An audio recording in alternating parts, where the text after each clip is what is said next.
presentasinya bagus, pertanyaannya juga bagus, walaupun ada yang sebenarnya ada yang sama kan ya, beberapa orang. Nah, yang pertama yang harus dipahami begini, kita membahas hubungan variabel numerik dengan numerik, ya, skala rasio dengan rasio. Kemudian saya menghubungkan berat badan dengan itu dulu yang harus pahami ya. Apa menggunakan ini, ya. Nah, ujinya pertama itu korelasi. Korelasi ada dua, ada Pearson, ada Spearman, ya. Pearson itu masuk golongan uji parametrik dan ini duduk aja kan. Kemudian Spearman masuk golongan uji non parametrik, gitu ya. Itu harus paham. Nah, sekarang apa tujuannya?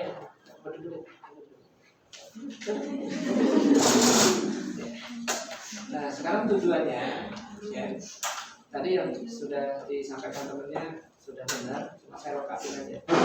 Jadi korelasi itu hubungan, kata lainnya, keterkaitan antara variabel satu dengan variabel yang lain. Nah, jadi korelasi itu tujuannya ada tiga. Pertama, mengetahui kekuatan, keeratan hubungannya. Ya. Jadi kalau Anda menghubungkan berat badan dengan tekanan darah, korelasinya gimana ya hubungannya? Jadi ada hubungan itu yang ya biasa-biasa aja berhubungan darah, ya, seperti Anda lah dengan teman yang lain. Anda dengan orang kan ada yang hubungannya erat, ada yang darat gitu. Jadi kalau Anda menghubungkan variabel satu dengan yang lain juga begitu nanti dalam riset. Ya, jadi bisa jadi tidak berhubungan, ya kan? Karena dengan orang juga ada yang nggak berhubungan, ada yang berhubungan, gitu kan?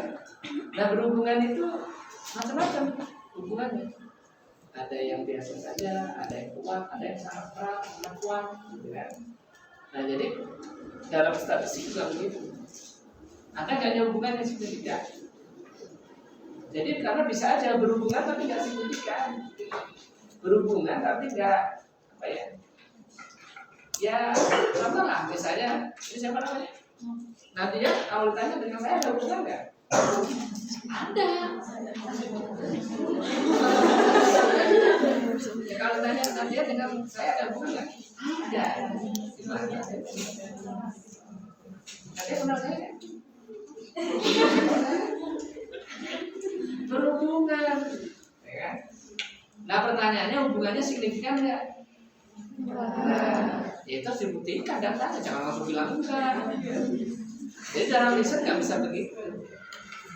Kalau ketemunya sekali di kampus, ya itu mah berhubungan nggak signifikan, ya kan? Tapi kalau di kampus ketemu nanti janjian, ya,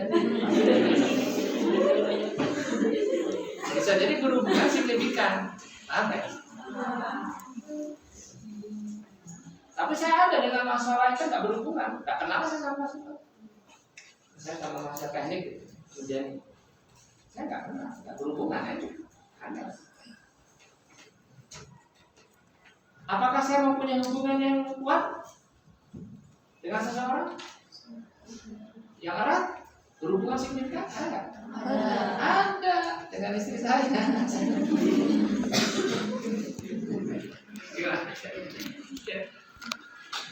Dengan orang tua hubungannya tidak signifikan. Jangan sampai sama orang tua berhubungan tapi nggak signifikan gitu. Apa-apaan dengan orang tua berhubungan tapi nggak signifikan. Ya.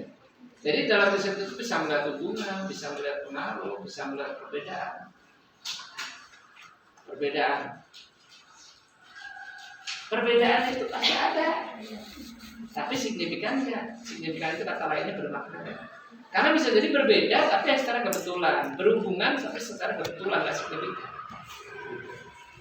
Jadi kalau ada mahasiswa yang ketemu saya kebetulan aja, pas aja, itu berhubungan tapi nggak signifikan. Jadi dalam riset tadi kalau Anda menghubungkan itu variabel berat badan dengan tekanan darah berhubungan.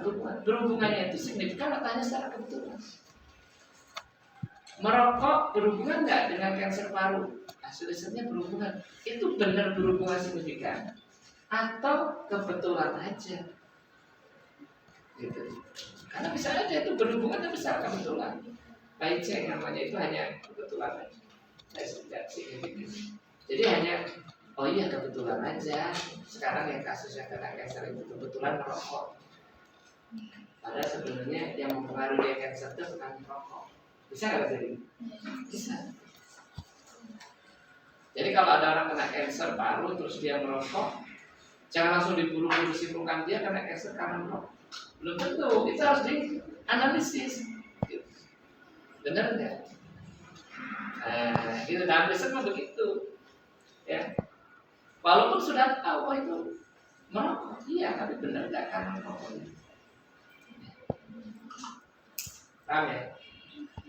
Kata lagi misalnya apa? Karena stunting, benar nggak dia itu stunting karena ibunya dulu anemi? Atau hanya kebetulan aja yang stunting itu ibunya anemi?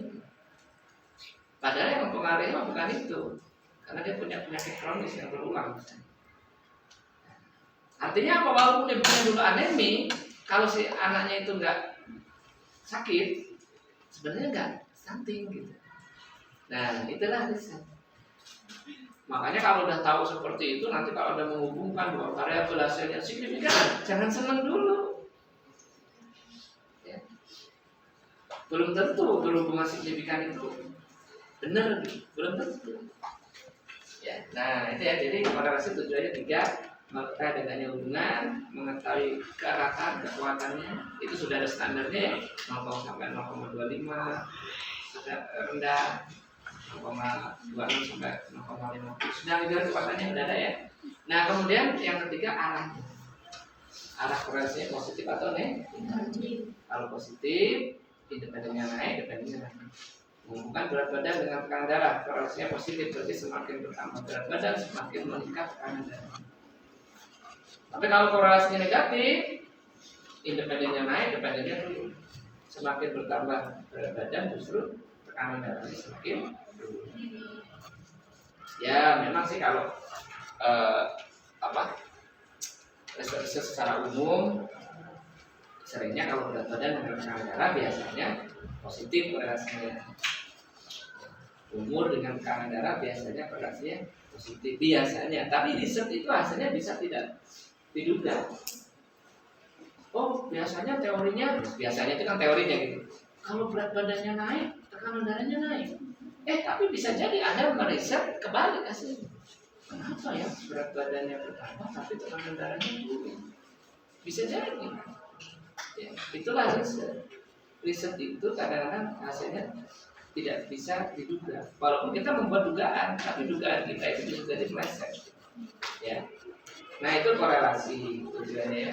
Nah kemudian yang kedua adalah regresi. Regresi sebenarnya macam-macam. Ada regresi linier, ada regresi logistik. Nah yang kita pelajari regresi linier. Regresi linier juga ada dua. Regresi linier sederhana dan regresi linier ganda. Multiple regression itu dimultivariat. Nah Anda sekarang yang sederhana. Kenapa sederhana? Karena yang dihubungkan ada dua variabel. Sederhana. Hanya satu yang sederhana. Itu ya. Nah, regresi linier sederhana. Itu non parametriknya regresi logistik sederhana. Ya. Nah, apa tujuan regresi linier? Tadi sampaikan temannya ada benar. Yaitu memprediksi variabel dependen menggunakan variabel independen. Jadi kalau Anda menghubungkan berat badan dengan tekanan darah, regresinya tujuannya adalah memprediksi tekanan darah. Kalau diketahui berat badannya, jadi nanti kalau berat badan respondennya 80 kilo, kira-kira tekanan darahnya berapa? Nah itu secara statistik bisa diprediksi. Makanya fungsi statistik itu salah satunya adalah memprediksi. Prediksi itu meramal. Salah satunya meramal bagaimana perubahan variabel dependen jika diketahui variabel independen. Jadi statistik itu meramal berbasis data, berdasarkan data. Beda dengan ramal. Kalau Anda berdukun, dia nggak berbasis data. Ya pokoknya mah dia gimana dia gitu. Apa intuisi dia sendiri aja. Ya kan? Makanya kalau kedukun terus dugaannya ternyata benar, itu mas secara kebetulan aja. Ya. Ya seperti orang lempar batu, kadang-kadang kena, kadang-kadang enggak. Nah, tapi begitu kena heboh, makanya jadi laris. Nah, tapi kalau statistik ya, itu berbasis data. Jadi berbasis data diolah baru pakai peramal. Peramal itu memprediksi. Ya.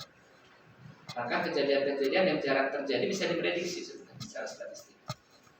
Gempa bumi, gunung meletus, tsunami, itu bisa diprediksi secara statistik. Nah itu ya, nanti menggunakan persamaan garis regresi untuk memprediksinya. Y sama dengan A plus B kali X.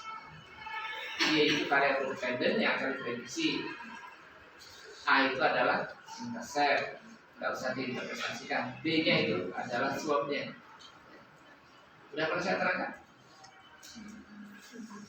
Ya. Udah belum? Intercept itu nilai variabel dependen Y, dependen itu Y, jika X-nya sama dengan 0. Makanya dalam bidang kesehatan itu jarang dipakai. Maksudnya nggak usah diprediksi, nggak usah disimpulkan. Lucu nanti kalau disimpulkan. Anda menghubungkan berat badan dengan tekanan darah. Hanya interceptnya, berarti berapa tekanan darah responden jika respondennya nggak punya berat badan. Aneh, ada orang nggak punya berat badan. Tapi Anda harus paham bahwa regresi ini yang pakai tidak hanya orang kesehatan, orang ekonomi, manajemen, pemasaran, banyak pakai di sini. Atau Anda di kesehatan nelitinya tentang pemasaran, menghubungkan promosi rumah sakit dengan jumlah pasien yang berkunjung. Nah itu bisa. Berarti berapa banyaknya pasien yang berkunjung dalam 1 bulan jika tidak dilakukan promosi? 0 promosi. Bisa terjadi? Bisa. Kita jualan sepatu, berapa ya penjualan bulan nanti kalau tidak dilakukan promosi 1 bulan? Bisa, karena nggak usah promosi berjualan. Nah, nanti yang dipakai yang B-nya, B itu slope ya. Perubahan variabel dependen jika variabel independen berubah setiap satu satuan. Nah, kalau itu bisa. Jadi berapa perubahan tekanan darah responden jika berat badannya bertambah setiap 1 kilo. Nah, itu bisa. Termasuk tadi di pemasaran juga bisa. Berapa banyaknya pasien yang berkunjung 1 bulan jika dalam 1 bulan itu dilakukan promosi 3 kali. Itu bisa. Nah, jadi dalam statistik itu kita bisa hitung-hitung. Makanya kalau Anda paham statistik itu bermanfaat. Nanti Anda kalau punya klinik, ya, atau punya pelayanan kesehatan apa, Anda bisa berdiskusi. Saya mau meningkatkan, caranya gimana ya? Ini yang ditingkatkan statistik bisa. Ya. Gitu. Nah kemudian bisa juga mencari koefisien determinasi R-square. Ya, R-square itu nilainya 0 sampai 100%. Ya. Itu untuk mengetahui seberapa besar variabel independen mempengaruhi variabel dependen. Jadi seberapa besar berat badan mempengaruhi tekanan darah. Misalnya ketemunya 0,567, berarti 56,7% berat badan mempengaruhi tekanan darah. Sisanya masih ada 40% yang mempengaruhi tekanan darah sekali berat. Variabel apa? Ya nggak tahu. Karena Anda baru mengerti satu. Itulah kelemahannya Anda yang meneliti satu variabel. Nah, tapi kalau di multivariat yang regresi linear ganda nanti akan ketemu. Misalnya umur mempengaruhinya sekian persen, berat badan mempengaruhi sekian persen, stres berapa persen, itu ketahuan karena kadang-kadang. Nah itu ya. Nah kalau aplikasinya kita bisa langsung aja kalau misalnya menghubungkan berat badan dengan tekanan darah, langsung korelasi, kalkulasi ya korelasi, korelasi.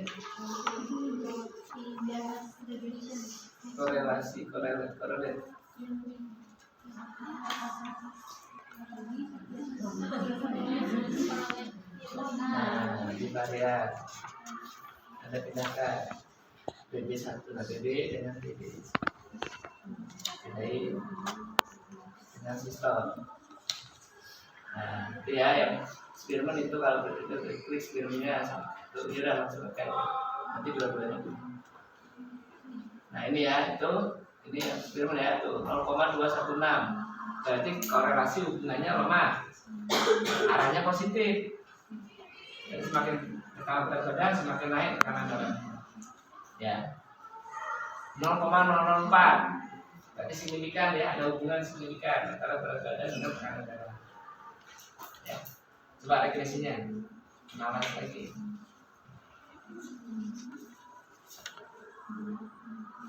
Regression, linear. Ya, sedangkan sistol berdependen. Karena di sini Anda harus tahu mana dependen. Kalau kembali salah, berat badan, oke langsung oke. Nah itu ke bawah. Nah itu R square-nya ke atas. Tuh 0,054. 0,054 berarti kalau dipersenkan 5,4%. Jadi berat badan mempengaruhi tekanan darah hanya sebesar 5,4%. Kecil yang mempengaruhinya ya. Berarti masih ada 90%-an yang mempengaruhi tekanan darah selain berat badan. Kenapa mempengaruhinya kecil? Karena korelasinya lemah hubungannya. Jadi kalau hubungannya itu lemah, pengaruhnya kecil, nyambung. Kalau hubungannya erat, kuat, apalagi sangat kuat, biasanya pengaruhnya besar. Ya, paham ya? Jadi ini nyambung. Ya ada sama temannya. Kalau Anda nggak tahu dekat, pengaruhnya nggak besar. Makanya teman itu kan mempengaruhi perilaku kita. Katanya kalau berteman sama orang baik, jadi baik. Jadi kalau saya pengen tahu anak saya masih baik-baik aja nggak ya dalam pergaulan, lihat aja temannya. Kalau temennya sama orang-orang baik, insya Allah masih baik. Gampang lihat orang itu temanannya sama siapa. Maksudnya teman dekatnya ya. Karena kalau hubungannya erat, dekat, kuat, pengaruhnya besar. Dalam Islam tidak begitu. Makanya kalau udah suami istri, pengaruhnya besar. Suami mempengaruhi istri itu besar pengaruhnya. Bahkan istri juga bisa mempengaruhi suami secara besar. Gak sedikit suami jadi korupsi gara-gara istrinya banyak kutukan. Mempengaruhi kan? Ya, karena hubungannya erat. Kalau hubungannya erat, pengaruhnya besar. Jadi ilustrasi dalam hal riset juga begitu. Oke. Nah kemudian bersamaan garis regresinya ke bawah, Y-nya adalah tekanan darah, A-nya untuk 112 nggak usah diinterpretasikan, plus B, D-nya 0,216. Ya. Ini positif. Kenapa B-nya positif? Karena korelasinya positif. Nanti kalau korelasinya negatif, B-nya juga jadi negatif. Kalau ini berarti berat badannya bertambah 1 kilo. Ini satuannya kilo ya, karena berat badannya orang Indonesia. Kalau orang luar kan satuannya pound. Jadi ini berat badannya bertambah 1 kilo, tekanan darahnya bertambah 0,216 mm². Kali berat badan. Itu bersama dari itu. Nanti Anda bisa menghitung. Kalau berat badannya 70 kilo, kira-kira berapa itu tekanan darah? Nah, itu materinya, silakan. Sudah terjadi. Apa? Lalu dikasih definisi. BB dengan tekanan darah bisa. Apa lagi? Ya, terjadi dengan tekanan darah ya. Ya bisa coba aja. Kan sisa waktunya tinggal latihan aja. Ini gimana?